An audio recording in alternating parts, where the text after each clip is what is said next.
제가 이것 때문에 엄마랑 싸웠었는데 여러분들 식곤증 대부분 있지 않나요? 그리고 이거는 저희 어머니가 알면 안 되는 건데 안녕하세요. 가능성의 증거 정선생입니다. 오늘은 수면관리에 대해 얘기를 할 건데요. 뻔한 소리는 안 하고 제가 직접 효과 본 방법들 위주로 말씀을 드리겠습니다. 일단 저는 평소에 수면관리를 정말 못해요. 잠이 정말 많고 며칠 전에는 설날이라고 17시간을 잤습니다. 아침잠도 너무 많아서 매일 아침 엄마랑 싸우고 엄마가 저 때문에 많이 고생을 했었습니다. 엄마, 그동안 저 깨우느라고 너무 고생했어요. 제가 너무 못 일어나서 분무기로 물도 뿌리고 일부러 추우면 깰까봐 창문도 열고 이불도 걷고 그래도 저 꿋꿋이 너무 잘 잤죠. 한 30년 동안 꾸준히 그렇게 못 일어나니까 이제는 많이 체념하고 포기하신 것 같은데 그래도 그동안 너무 감사했습니다. 엄마 사랑해요. 자, 이렇게 잠이 많고 평소에 수면 관리를 못하는 제가 공부할 때는 어떻게 했을까요? 저도 여러분과 똑같습니다. 책만 보면 잠이 오고 아무리 자도 피곤하고 그래서 저는 책의 힘까지 빌렸어요. 이 책의 도움을 제가 많이 받았는데요. 사실 이 책뿐 아니라 수면에 관한 책을 한 두세 권 더 읽었어요. 근데 이 책이 저는 가장 도움이 많이 됐고 이 책을 통해서 제가 배운 거 그리고 제가 직접 몸소 실천하면서 공부할 때 어떻게 잠을 극복하면서 공부했는지 오늘 말씀드리겠습니다. 자, 먼저 첫 번째는 규칙적인 생활입니다. 제가 뻔한 소리 안 한다고 했죠? 바로 넘어가겠습니다. 대신 이건 기본 중에 기본이니까 무조건 지켜야 됩니다. 자, 두 번째는 바로 수면 시간입니다. 이거 정말 많은 분들이 질문하는 것 같아요. 인터넷에 보면은 3, 4시간 자면서 공부하는 사람들 가끔 보일 텐데 저는 솔직히 안 믿습니다. 물론 그렇게 할 수도 있고 저도 학교 내신 시험이나 지금도 시험 기간 때는 하루에 3시간 정도 자고 밤을 샐 때도 있어요. 근데 이거는 정말 단기적인 시험일 때만 이렇게 하는 거지 수능 같은 시험은 장기전이잖아요. 하루에 3, 4시간 자서는 저는 효율적인 공부는 못한다고 생각을 해요. 저는 최소 6시간은 잤습니다. 여러분도 최소 6시간 이상을 잤으면 좋겠어요. 적어도 6시간은 자야 깨어있을 때도 뇌가 말랑말랑하게 잘 돌아가고 또 자면서 뇌가 기억을 정보화시키는 일을 하거든요. 수면의 질이 나쁘거나 수면 시간이 짧으면은 기억이 정보화되는데 잘 되지 않겠죠. 그렇기 때문에 저는 적어도 6시간은 수면 시간을 가지길 권장드립니다. 자, 세 번째는 일찍 일어나기입니다. 대부분이 아침에 일찍 일어나는 것부터 힘들어하죠. 저도 그렇고. 근데 여기서 확인해봐야 될 게 일찍 일어나는 것보다 힘든 게 사실 일찍 자는 거예요. 여러분 12시에 잔다고 하면은 12시에 자나요?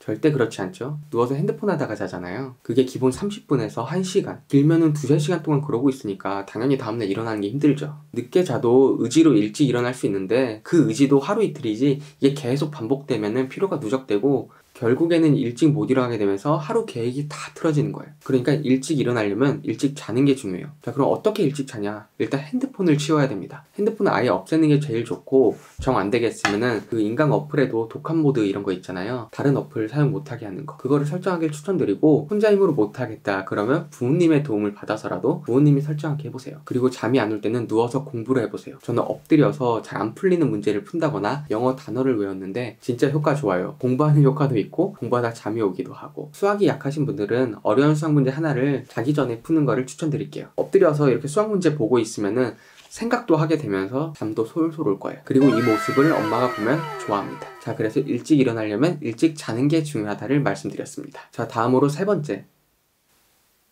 네 번째는 쪽잠과 낮잠입니다. 앞에서 말씀드린 규칙적인 생활 그리고 충분한 수면 시간을 가져도 공부하면은 졸릴 거예요. 근데 이거 당연한 겁니다. 원래 공부 자체가 뇌에서 에너지를 정말 많이 써요. 그러니까 아무리 푹 잤는데도 공부를 하면 졸리다? 그만큼 여러분들이 공부를 열심히 하고 있다는 뜻입니다. 이 책에서도 졸음이라는 것은 뇌가 더 높은 능률을 발휘하려고 만든 전략적인 시스템이라고 나와 있어요. 아무리 컨디션이 좋고 쌩쌩해도 2~3시간 정도 공부하다 보면은 졸린 게 당연하거든요. 뇌가 일을 하면은 수면 물질이 쌓인다고 표현을 하는데 이걸 어떻게 극복하냐? 바로 쪽잠과 낮잠입니다. 공부하다가 너무 열심히 해서 뇌에 과부하가 걸린 느낌이 들 때는 5분 정도 엎드려서 쪽잠을 잤어요. 그게 진짜 잠을 잔다기보다는 엎드려서 5분 정도 쉬는 거예요. 이것만으로도 공부의 효율이 올라가고요. 물론 좀 환기시키기 위해서 화장실을 갔다 오거나 일어서서 공부하는 것도 도움이 될 수 있는데 저는 아침 시간에 적어도 한 번, 그리고 오후에도 한 번, 저녁에도 한 번 정도씩은 5분 정도 쪽잠을 잡니다. 근데 이게 이제 15분을 넘어가면 더 안 좋아요. 이 책에서도 10분에서 15분 정도가 제일 좋다고 나와 있어요. 수면 빗도 줄이고 능률을 올릴 수 있는 가장 효과적인 시간이다. 꼭 잘 필요가 없고 눈을 감고 있는 것만으로도 효과가 있다고 합니다. 책에는 과학적인 증거를 뒷받침으로 설명하고 있는데 저는 생략하겠습니다. 그래서 저는 낮잠도 무조건 15분을 잤어요. 점심을 먹고 나면은 억지로 잠이 안 오더라도 15분은 엎드려서 눈을 감고 있었습니다. 여기서 중요한 포인트는 강제로 억지로라도 자야 된다는 거예요. 지금 당장은 안 졸리더라도 이 상태로 계속 공부를 강행하다 보면은 이따가 졸리게 돼서 결국 계획한 공부에 차질이 생기거든요. 그래서 저는 낮잠 시간도 계획에 반드시 포함을 시켰어요. 점심시간 1시간 안에 낮잠 시간이 무조건 포함되어 있었습니다. 특히 이거는 여러분들이 학교를 다니면서 학기 중에 정말 필요하다고 생각을 해요. 여러분들 수업 시간에는 너무 졸린데 쉬는 시간만 되면 안 졸리죠. 특히 점심시간에 쌩쌩해지죠. 그럴 때 강제로 억지로 눈을 붙이세요.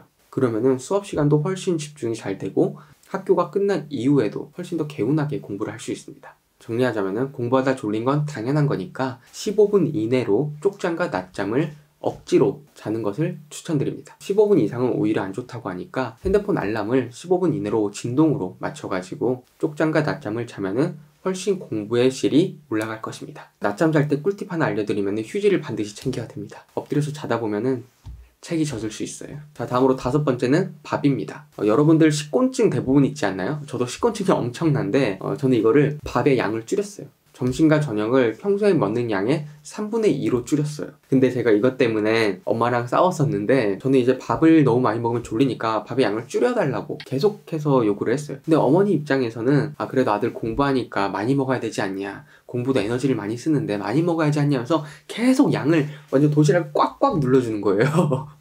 그래서 제가 처음에는 말로 하다가 도저히 안 돼가지고 일부러 밥을 절반씩 남겼어요. 엄마 아무리 많이 써줘도 내가 남길 거니까 제발 양을 줄여달라. 그렇게 한 2~3달을 투쟁을 벌였더니 결국 어머니도 제 말을 듣고 밥의 양을 3분의 2로 줄여주셨습니다. 확실히 밥을 조금 먹으면은 배가 더부룩해지는 것도 거의 없어지고 속이 편해가지고 잠도 잘 안 오는 것 같아요. 밥을 많이 먹으면은 소화를 시켜야 되니까 우리 몸이 그쪽에 집중을 하게 된다고 해요. 근데 저희는 공부할 때는 피가 뇌로 쏠려야 되잖아요. 그래서 밥의 양을 줄이는 것도 저는 추천드릴게요.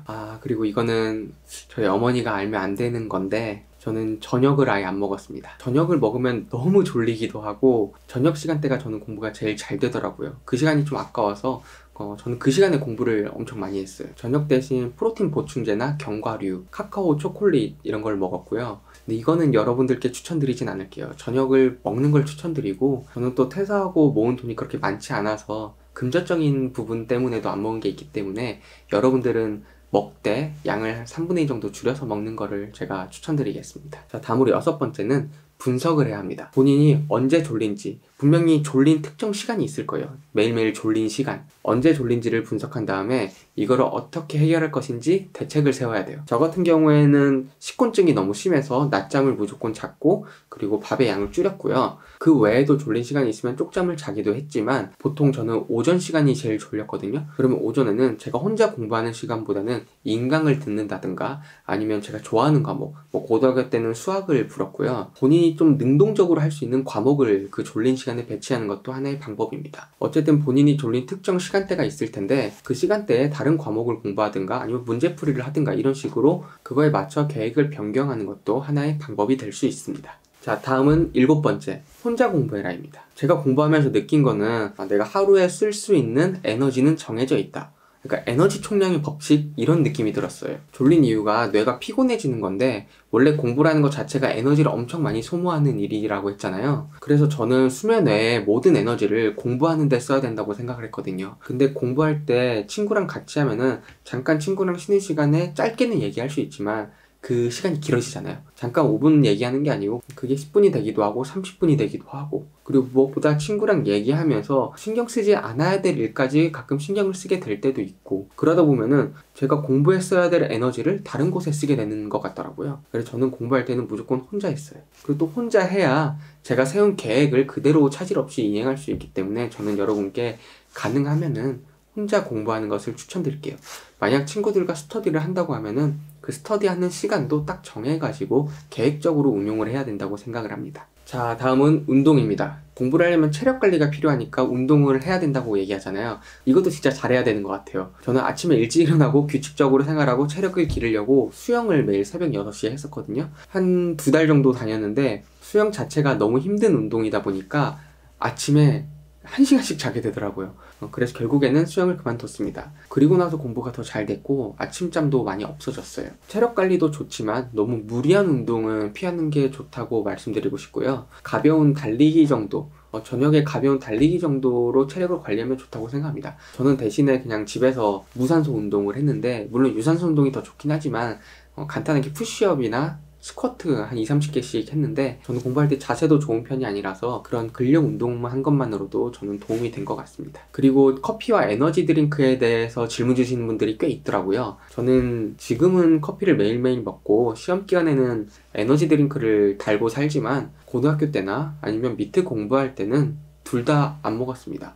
아주 가끔 졸리면 안 될 때인데 졸릴 때 있잖아요. 지금은 진짜 자면 안 된다, 이거는 먹어야 된다, 이럴 때만 캔커피를 가끔 먹었는데, 이것도 일주일에 한 번 정도만 그랬고요. 커피를 너무 자주 먹다가 안 먹으면은 카페인성 두통이 올 수도 있으니까 저는 고등학생들에게 커피는 크게 추천하지 않는데, 먹더라도 양을 좀 조절하면서 조금만 마셨으면 좋겠습니다.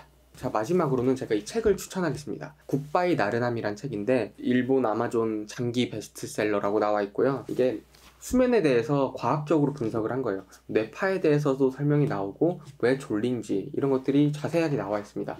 나중에 제가 이 책을 따로 리뷰를 하고 싶을 정도로 이 책의 도움을 정말 많이 받았고요. 제가 오늘 말씀드리지 못한 내용 중에 중요한 내용도 이 책에 많이 있어가지고, 저는 시간이 되신다면, 그리고 수면 때문에 너무 스트레스를 받고 계시다면은 이 책을 한번 읽어보면은 정말 큰 도움이 될 거라고 생각을 합니다. 협찬 기다리겠습니다.